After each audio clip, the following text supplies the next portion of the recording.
All right, we are back. Let's try this again, guys. Let's.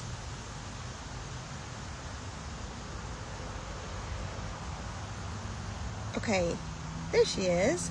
Okay, so I'm going to send you the invite to join.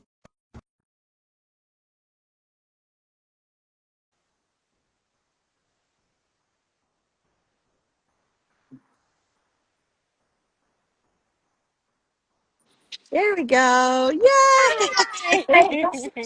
We did Yes, we did it. Awesome. it. Perfect. All right. Okay, so let me just welcome everybody who's here with us and for everybody that's going to be watching our replay. Thank you so much for your time. I just want to say really quick how we met. So, I was invited to a networking event in Atlanta at the Atlanta City Hall, and next to me was sitting this beautiful lady who gave a speech. And after she finished, I was like, "Wow, that was so nice." And I was so inspired by her speech that day, but little did I know that I already followed her on social media. So, Yes, that part so was so crazy. yeah, so later on, the person who invited me into the event, he posted something and tagged her to it. So I was like, oh, that's her. So I clicked on it and I was like, wait a minute, I already follow her. I was like, okay, this is really cool. So I thought immediately there had to be something more to this. And we kind of chatted back and forth, behind the scenes through the DMs, and we connected. And I just felt this connection with her that I thought this is really neat. And then I saw more about her book, and I thought, do we definitely have to bring her live so she can share some of her knowledge, insight, and wisdom with the rest of the viewers. So, Yes. thank you so much for your time. First of all, I know that you're in the middle of your workday, so thank you for giving us a little bit of your time. So first of all, just I know I mentioned you're the author of Mindset. It's Mind Over Misery. Yes, mind Just over tell us a little misery. bit about who you are, what you do, and we'll just go from there. Okay. So I am Adrienne Morris. I am author of Mind Over Misery, and I am also a live-in nanny and a newborn care specialist. I've been with the live-in family for 5 years, but only a live-in for about a year and a half. And a newborn care specialist, all we do is get babies to sleep 8 hours by 8 weeks overnight or 12 hours by 12 weeks. So, and I've been doing nanny work for 10 plus years. So I am very experienced with You're the kids. expert.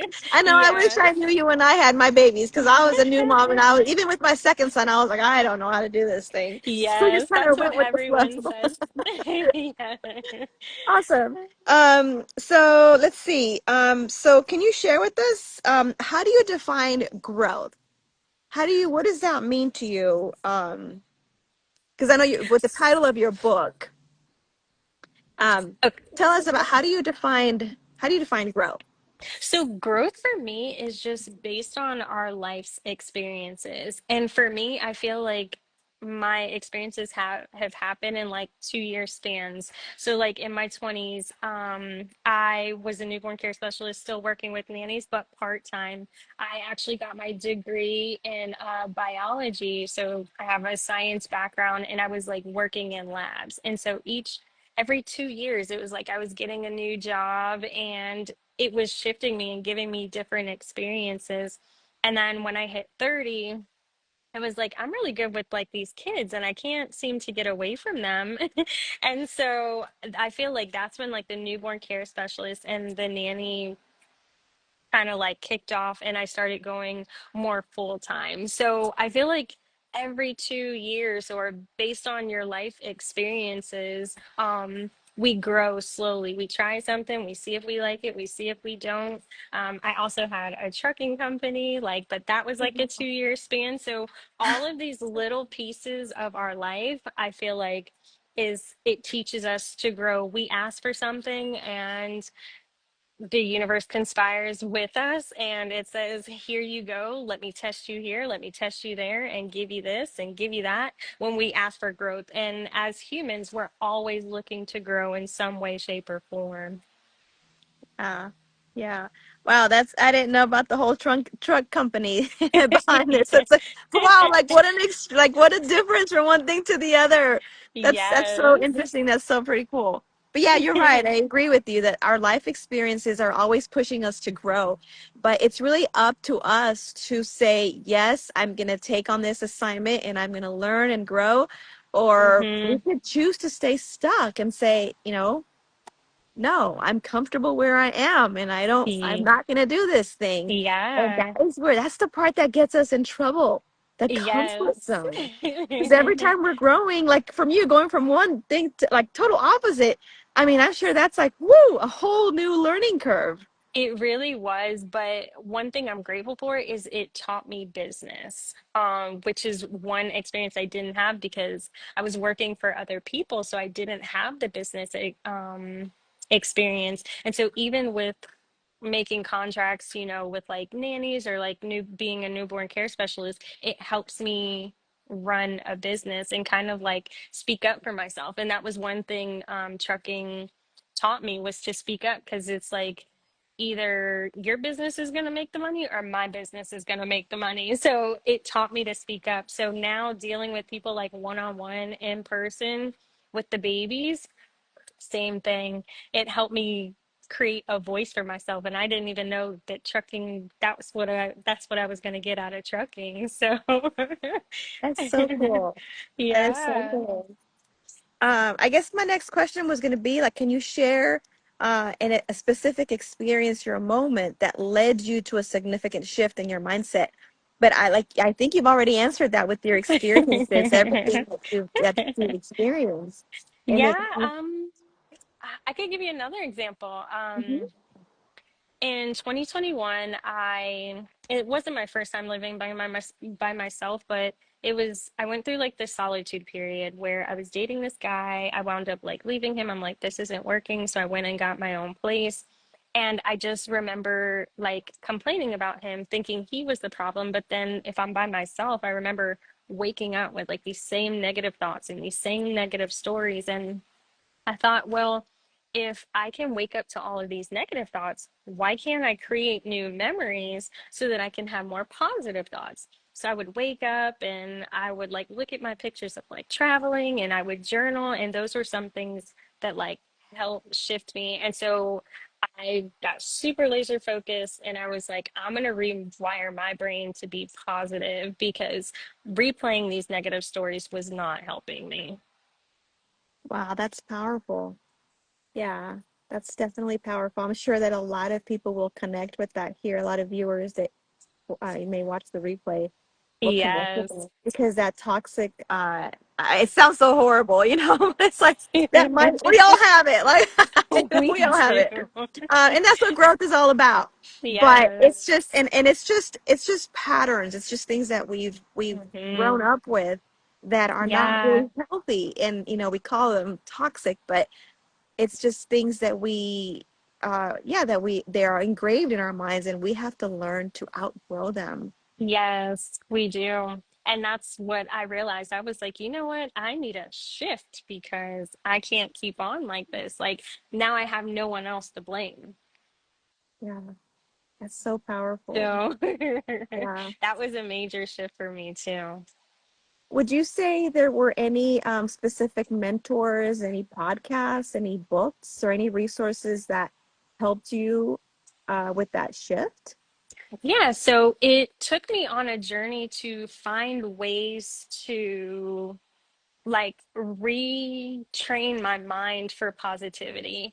And so started listening to people like Deepak Chopra, Sadhguru, Michael Singer, Tony Robbins, people like that who just were all about mindset. So I like to walk. I can walk for like 2 to 5 miles. I love walking. So I would go on a walk and I would either listen to one of their books on audiobook or something like a clip or an interview or something from YouTube. Mhm. And I just remember just thinking like I just have to, keep filling my mind up with the positive and like the repetitive, like things that they say. Because when you read a book, I mean, we only retain 10% of what we read, Mhm. but what I did was I would listen to a book over and over and over and over and over again. And each time I would get something new out of it. So listening to like those five people, I mean, there were a ton of people I listened to, but those were like the five that really stuck with me. And how Deepak Chopra and Sadhguru, like if you see him sit in an interview, he's like crisscross. It's almost like a meditative state, and he's calm, he's monotone. And so it helped me calm down too. Like, so just watching people like that. Tony Robbins' wife, I remember he did a interview with Michael Singer, and he was like, she doesn't get upset. Like nothing shifts her, nothing shakes her, and she sat there the whole hour, hour and a half, like in that meditative state, like Sadhguru, and she just was so calm. And I just remember like aspiring to be like that. I'm like, I want to be that calm. Like, Ah, that's so so that really cool. helped me. Yeah, their books Yeah. and their interviews. Yeah, yeah, I resonate with all of that. I know Sadhguru I listen to, and definitely am very immersed in the Tony Robbins world. So Yes, yes. You yeah, just took his class, right? yeah, it's like you have Yeah, no choice. You will change your life if you you commit and will. say, you know what, I'm doing this for myself. Yep, And it really is for yourself. You know, each person who does make the decision to say, I'm going to go through this, is it's you're choosing that for yourself, and it'll just yes, reflect to those around you, and it builds better relationships, and it draws people to you. You know, yep. after a while, because it's like people look at you like, what does she have? You Yeah. know, it's like, where did she get that? I want some of that. Yes, it's so true. And that's exactly what happened. So I went through that shift and then I started going to Toastmasters, and it was like I was just a magnet to people. Yeah, yeah. That's It pretty was cool. so Yeah, cool. that's where I actually met you at the Toastmasters. And I know it's in Yeah. Atlanta. It was quite a drive for me that day. But otherwise, I'm like, man, I love this place. I love these people Yeah. I'm here. so happy you came. So what daily practices now or routines do you engage in that help you keep that positive mindset and that growing every day? Yeah. So in the morning, I have to start at 7 a.m. And so I make sure I give myself enough time to wake up and spend time with myself. So I still journal, I still do my meditation. Sometimes I might do yoga, but I spend time with myself. It's almost like my morning coffee without the caffeine so that I am prepared for the kids. And another thing is I make sure I go to bed early so I'm that I still working on actually that one. have. But just so you know, you have the energy. So when you wake up, because they wake up and they don't need coffee, they don't need time, they're just ready to go. So for me, I wake up early, give myself some time, meditate, do things for myself, journal. I listen to music with affirmation. So it's repeating it over and over and over again. I think, I don't know if you were there, but I answered a table topic question, and it was like what's one of your favorite songs? And it's these guys called Chris and Teve, and it says, "My mood of the day, I'm feeling good. Nice. Big mood." Like, and it just gets me going, and I'm like, yeah, I gotta feel good. Like, this is gonna be a good day. So it's like affirmation rap. So it's like positive, and it Yeah. just has like a good beat. So little things like that, I do every morning, or I listen to an interview to constantly rewire my brain every morning. Yeah. Yeah. Definitely. I see here Mauricio here joining us on this Yeah. live. So he was the mediator, Hi, so Mauricio. Yeah, and then he right. left us. Oh. It's okay. We're gonna go visit him on the West Coast one of these Yeah, days. yeah, yeah. He's probably working, so that's my friend Maitland. Awesome. Thank you for joining us. And let's Yeah. see. I know you're running short on time, so let's see. Our next question, what advice would you give to someone who is struggling to adopt a growth mindset? Not a positive mindset, but a growth mindset. The advice I would give is to just start small. Start with a day or two. Don't say, hey, I'm going to commit to 21 days if it's something you've never done. Because at the beginning stages, like journaling, for example, you're not going to know what to write. And your brain's going to be like, I don't know what to do. I don't want to do this. And then you never start. But if you just start small, like committing to maybe writing 3 times a week or 4 times a week, smaller commitments, I think will help. But sometimes we have like this big goal, like even if you're going to the gym and you're like, oh, I'm going to lose 50 pounds. But if you've never been an athlete, if you've never had to have like that discipline of waking up at 6 o'clock in the morning or 7 o'clock in the morning doing 2 a days, it might not be in you. That might not be Yeah. your habit, so you might not have that on switch. So I always tell people, just start small, start with some type of guide, like even if you have like a guided journal, if you don't know where to start, and that'll help you be consistent because it's going to ask you questions every day. And then once you get a hang of it and get like a feel for your style and how you want to write, then I say then you can commit to your 7 days, or then you can commit to your 21 days. But I always say start small. It doesn't Yeah. have to be 7 days a week. Figure out what works for you. Yeah, that's so smart. That's such great advice. Yeah. Yeah, for someone starting out. Let's see, it's 12:51. So to close out, first of all, again, I want to thank you for your time and just tell the viewers how to find you, how to get a copy of your book, and yeah, All right. Well, I am Adrienne Morris, and I am Adrienne's underscore journey on Instagram, Facebook, and on TikTok. So come join the community. And also, Mind Over Misery, you can find it on Amazon, Barnes and Noble, or Ingram Sparks, but Amazon ships the fastest, 2 days. Be sure it says Prime and come support. And sometimes I have events around the city of Atlanta. I haven't gone outside the city yet, but I would like to work on that. But yeah, so come join the events. Follow me so that you can keep up. awesome. And you do, let me just send Maurice a heart here Yeah. in a wave. Okay. And I know that with your with the work that you do with moms and newborn babies, you work locally in the Atlanta area, right?